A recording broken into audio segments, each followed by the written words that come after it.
Hey guys and girls, this is Psycho Steve, and you're listening to my podcast called Hair Today, Gone Tomorrow, and I'm very fortunate and blessed to have Mr. James Durbin of Quiet Riot and former American Idol.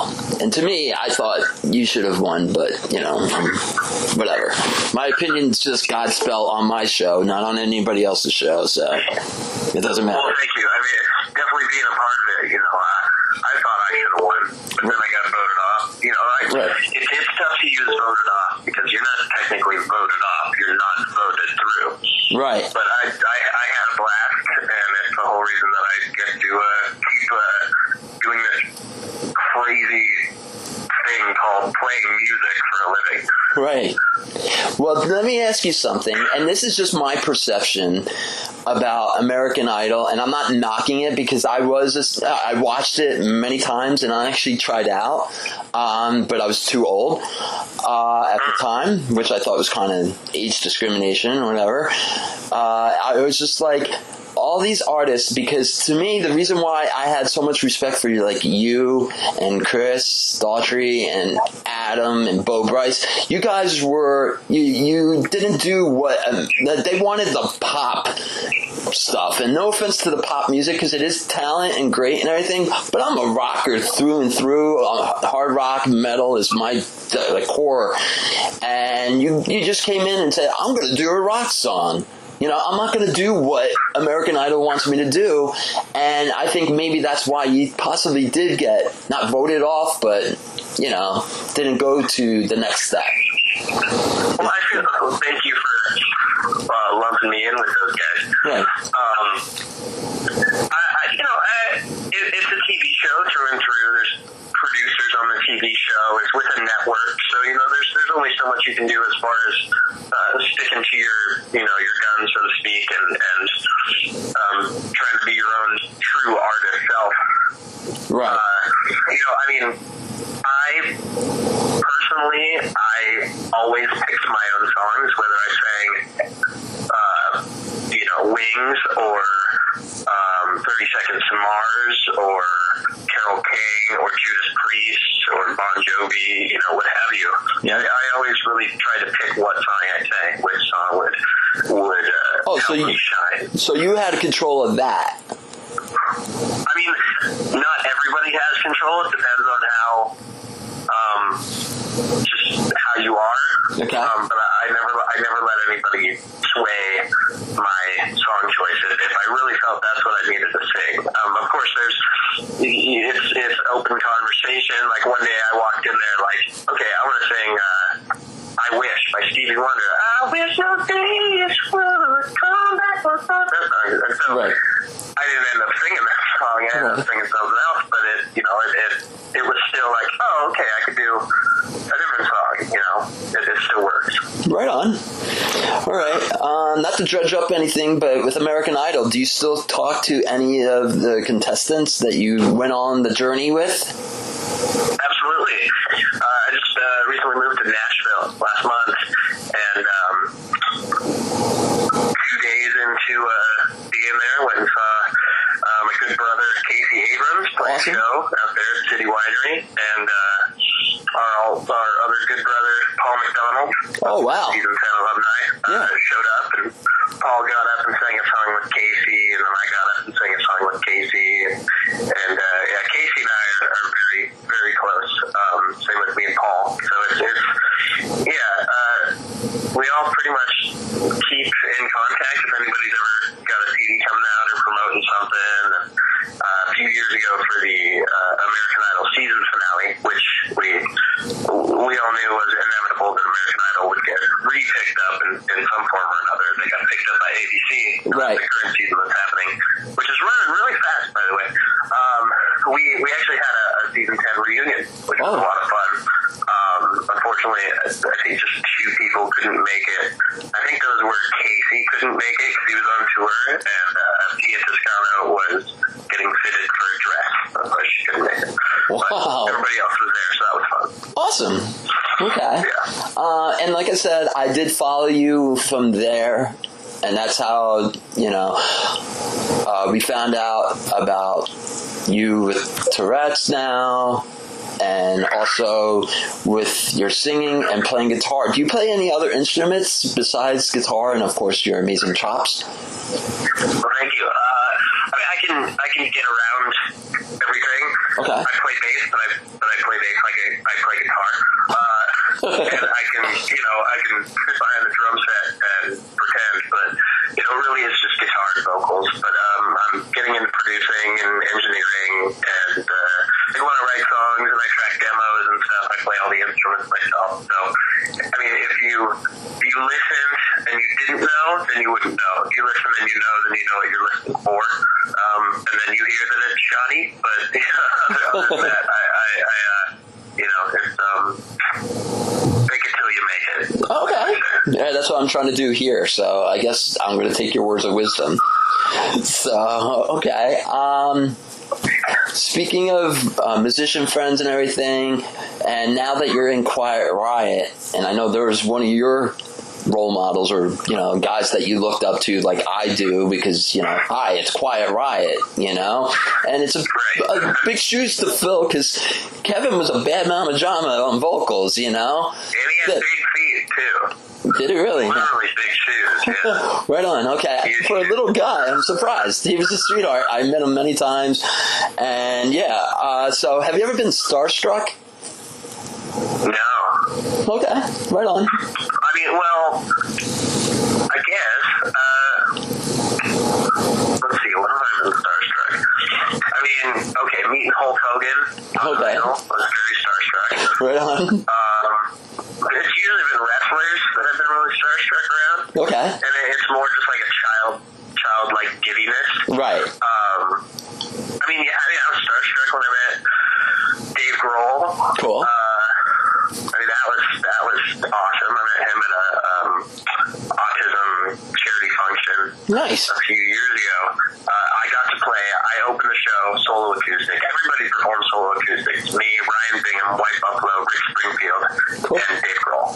Everyone just the guy and the guitar. Damn. And it was pretty crazy. And that was where was that? Was that in California or? Yeah, that was in Los Angeles. Nice. Okay. So here's a question for you. Since with any member of any band, dead or alive, who would you want to play with? And why? I was watching last night. I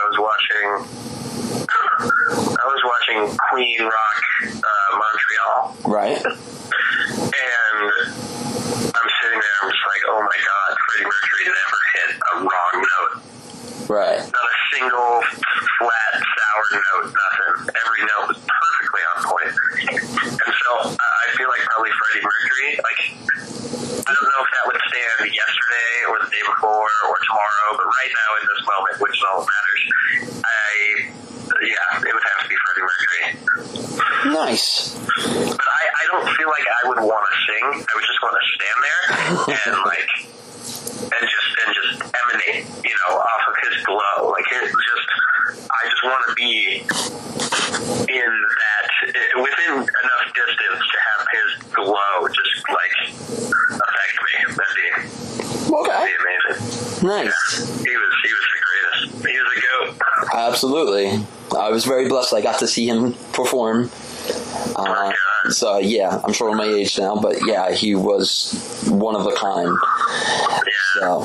Wow. So did you always want to be a musician? It was either rock star or professional wrestler. Okay. Nice. And then I realized I'm kind of a wimp, so yeah. Okay. Do you have a wrestling name? Yeah. Did you pick a wrestling name? It was always Crazy James. Right on, okay. Hey, and you're talking to Psycho Steve, so I can see that. Hey, there we go. It could be like the Diary of the Wimpy Kids, man. I'm like Pee Wee Herman's stunt double, So, I totally get it. Exactly, So, all right. I've always kept up with wrestling, and that's always been a big part of, especially now with Quiet Riot. Right. With the metal mask and that's like a larger than life kind of a wrestling kind of a character. So when I get on stage with Quiet Riot, I'm more of a very magnified version of myself. Right on. Of my differences. And so it's very fun to be able to, put on the tights and the boots and I can wear shiny pants and I can dress like a wrestler and I can jump around and I can, act like The Rock on stage, act like Macho Man Randy Savage on stage, and it just looks like you're putting on a show, that's the most fun about it. And Alex Grassi, guitarist from Quiet Riot, and we have really bonded because we started writing and hanging out together before I had joined Quiet Riot, before that was even an option or possibility. And so we have this fun brotherhood, this good brotherhood camaraderie around wrestling, which is very fun. So we put old LJN, WWF, WCW dolls up on his guitar amps and do the old Macho Man Randy Savage cream of the crop, put little coffee creamers and throw them at each other. We played this show last year in New York at some biker rally festival thing, and during his guitar solo, I went backstage and I found a whole bowl full of little creamer packets, little creamer cups, and started flicking them out at him during his solo. Awesome. Yeah, so that's been fun. So I get to do straddle the line between professional wrestler and rock star without ever setting foot in the ring. Sweet. Speaking of favorite wrestler, manager maybe. Okay. Manager. Oh, like pick a bump now and then, but for the most part, just be chicken shit heel. Right on. I'm thinking you more as not Bobby the Brain, maybe Jimmy Hart, because of your flashiness. Yes, yeah, definitely more Jimmy Hart. Yeah. Hey, man, I had a band back in the '60s, and I had a Beatlemania, man. The Gentry's keep on dancing, keep on dancing. Absolutely. Yeah, #1 hit single. I had a Beatlemania, man. Never let you forget it. Right on. Hey, man, I got a thing to do, but for $20, I'll let you hold the microphone, the megaphone. You can take a picture and everything. I gotta get going. But right now, if you give me $20, I will let you hold the megaphone. Very good, man. He's always working. Well, no kidding. Always working. He must have gone to the Gene Simmons School of Business or something. Dude, the road. Yes. Wrestling in the 70s and 80s. Absolutely. Did you? The same gimmick your entire life. Oh, well, hey, it worked for him. That's what it'll do to you. Hey, if it works, don't fix it. Exactly. Speaking of wrestling and everything, did you watch the Andre the Giant documentary? I did. It was beautiful. Yeah, I thought it was great. Yeah, I thought they did it very well. So. Yeah. And then, who's your favorite wrestler? Either today or yesterday. It's kind of always been, overall, it's been The Undertaker. Okay. Rob Van Dam, Edge, and Chris Jericho, and Macho Man Randy Savage, of course. Of course. But fortunately, of all those people, I've gotten a chance to befriend Chris Jericho. So that's been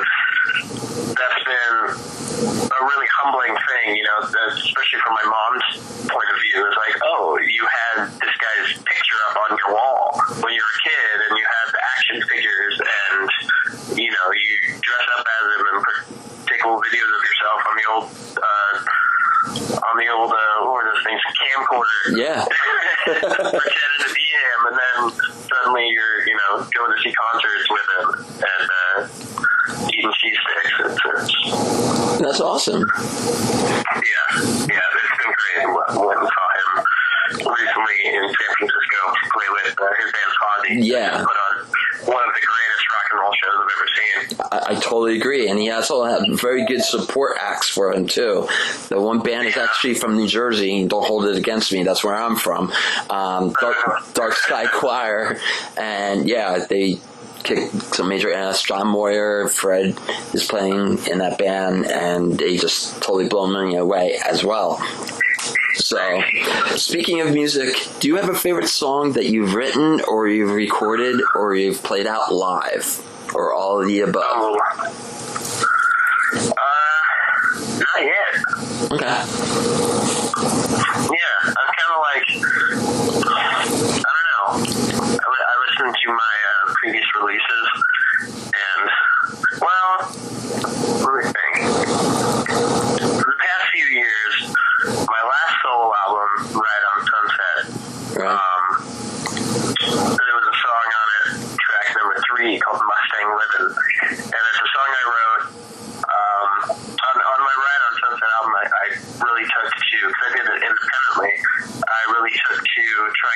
as many of the songs myself without any co-writers. And so that song I feel like is probably one of my best songs I've ever written. Just because it's a true story. It's got a lot of heart, it's got a lot of passion and emotion, but also it doesn't, if I never told you what it was about, you would also have your ideas of what you think it's about. So really, it's truthful meaning, doesn't really need to be said. Right on. Okay. But the music is great. With my Riot on Sunset band that I had, that's what I refer to that era as. We just played the shit out of it. My last lead guitarist, Mark Putnam, is just this kid I found, and the kid can play guitar. Wow. And so we extended a solo. We did a extended intro solo. We played it as we took it from like the third song in the set and pushed it to be the last song in the set, and we just it built so much, and it was just kind of a melancholy song. Yeah. Okay. Probably that one, and then the one the next song I released. I'm sure that one will be my favorite. Okay. So until it's out, then I'll disown it. Gotcha. All right. So now that you're in Quiet Riot, do you have to just stick to Quiet Riot songs, or could you throw in one of your solo songs? No, it's the Quiet Riot set. That's only Quiet Riot. Okay. But upon joining, we had to put out an album. They had already had it recorded with a previous singer, and that didn't work out. Right. So I got all these instrumental tracks sent to me. I never heard the first version of it, of what became Road Rage. Right. And I got given the songs, the music, and had 2 weeks to write 11 songs and record them. And yeah, I mean, I had done something similar to that with my first album, Memories of a Beautiful Disaster, because I was on the American Idol tour back in 2011, and I had 2.5 weeks to record that album, which is fine. But this one I had 2 weeks to write all the songs and then record. So it was fun to be able to put my stamp on it and immediately right out of the gate be like, oh yeah, okay, I'm officially the singer of Quiet Riot, and here is the first Quiet Riot album with me singing on it, which, in my honest opinion, I believe is the greatest Quiet Riot album with me singing on it. Okay. You're not going to find a better Quiet Riot album with me singing on it. Right on. Nice. That's one way to look at it, yeah. Absolutely. Speaking of, how did you become the singer of Quiet Riot? Did you actually have to try out? Just like try out? No, back in 2016, end of 2016, I had just signed on to do a role in a Las Vegas residency show, and right after I signed on to do it, I get a call from Frankie Connolly, or email rather, and he's asking if I'd be interested in being a singer of Quiet Riot. And I said, well, I just signed on for this other gig. I can make both work, and unfortunately we couldn't make both work because with rehearsals and preparation for the show, and then, it would fall in line with, or go against the grain of shows with QR and everything, so it just didn't work out. And then I did my Vegas show, and then while I was out there, I reconnected with Alex Grassi, who plays guitar in Quiet Riot for the past 15 years, and we had known each other kind of through business relations a few years before, right? But we'd never hung out or exchanged information or anything. So my residency thing ended, and then Alex and I started hanging out and writing, and he would send me instrumentals, and I would write lyrics and melodies and record them and send them back and forth, and we developed a working relationship and a songwriting relationship as Hollywood Scars. And then we were in Vegas recording our Maps to the Hollywood Scars Volume 1 EP the final morning, before we went into the studio, I got sent a instrumental track from Frankie. It was like, oh, here's a song that we didn't end up using. Alex has played me some of the songs you guys wrote. Here's a song that I wrote the music to. Me and my songwriting partner, Neil Citron, and, thought maybe you could try to find some, inspiration and lyrics and melodies. And I get to the studio with Alex. I'm like, Alex, wouldn't it be awesome and hilarious if I write this song and then we track a demo and send it to Frankie on this same day? So that's what we did. Like, it was just like a challenge, like, just kind of fun. And we ended up doing that, and the song ended up being Can't Get Enough, which was the opening track on the Road Rage album and the first Quiet Riot music video in 29 years. Wow. Yeah. That's awesome. Yeah, it's fun how things unfold like that. Okay.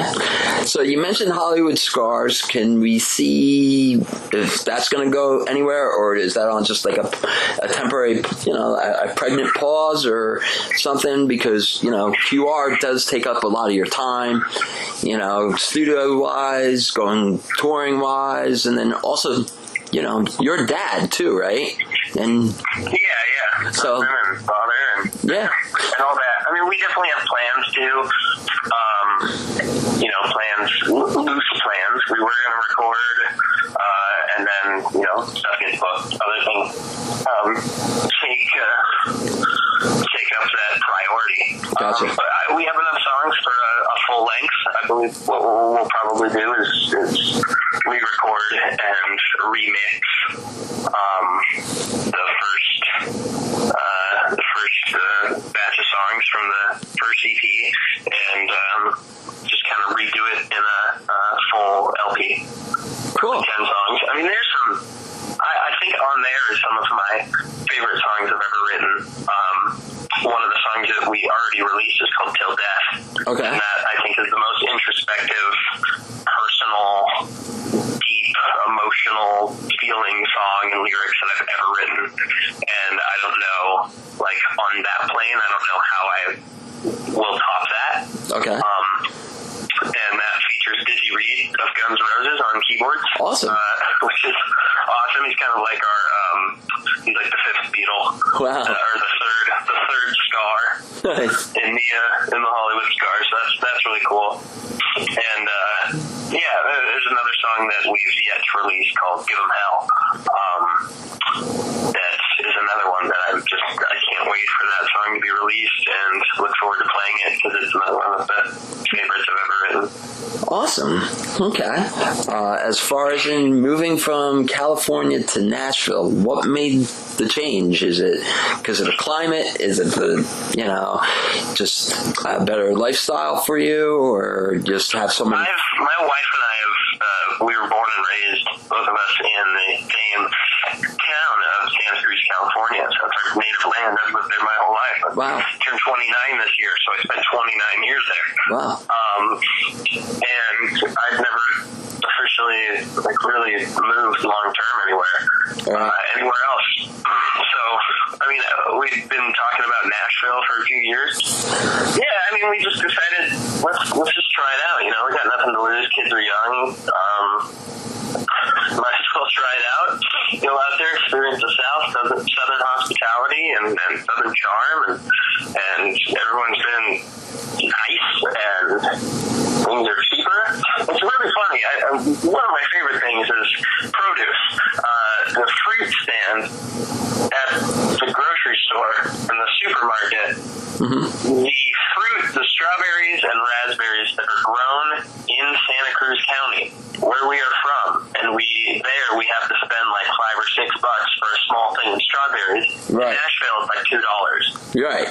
I know. You still get the taste of home for a fraction of the cost. Oh yeah, I lived in Charleston, South Carolina for 3.5 years, and it was just ridiculous. Like the seafood. I'm just a food foodie, I guess you say. I can, I can burn water, even though my older brother's a chef by trade or whatever. I try to cook for my kids, my chick, and whatever. And I haven't killed anyone, knock on wood, yet, so which is good. And then if I do burn something, I'm like, hey, I lived in South, and they're like, you didn't? I'm like, yeah, I'm from South Jersey. It's a location, okay? So, but yeah, I noticed the same thing with the seafood, especially. I was like, holy cow, look at the prices of seafood. I go to these like oyster festivals, and you could get they would give you a bucket of oysters, and there was like maybe 6 to 8 dozen of oysters for like $12. You can't get that in New York or New Jersey you can't even get a dozen for that much, So it's market price or whatever. And I'm just like, holy cow, it's ridiculous. So that's awesome. So I'm glad you like Nashville and everything. And there's so many, that's such a great music scene down there. I was just talking to Sandy Gennaro, and he's a great drummer. He's played with great people from Cyndi Lauper to Pat Travis, and he was in Blackjack with Michael Bolton and Bruce Kulick. And, he moved down there from New York City, and he told me the same thing. The whole culture down there, how people are, and almost every night you could go to a different club or bar and see yourself or him or another great musician jamming just with everybody. And everybody just, it's a pretty big city, but it gives you that home feeling, which, that's what I also miss about Charleston. It was a pretty decent sized city, but, of course I missed New York City because I'm a Yankee fan, and pizza, because the pizza was atrocious there. But, drive through Little Caesars. Oh, yeah, right? That fucking crust. Oh, right. So, all right. So what's the next step for James Durbin as far as in Quiet Riot? Well, Quiet Riot's pretty much always on and off tour. Right. We tour mainly weekends, so, everybody's interesting thing about it is everybody's an individual, so everybody's got their own other projects and things going on, too. Right. Do you have, a day job? No. Okay. This is it. Music. Right on. Okay. music for the past 7 years. That's it. Nice. Ever since Idol.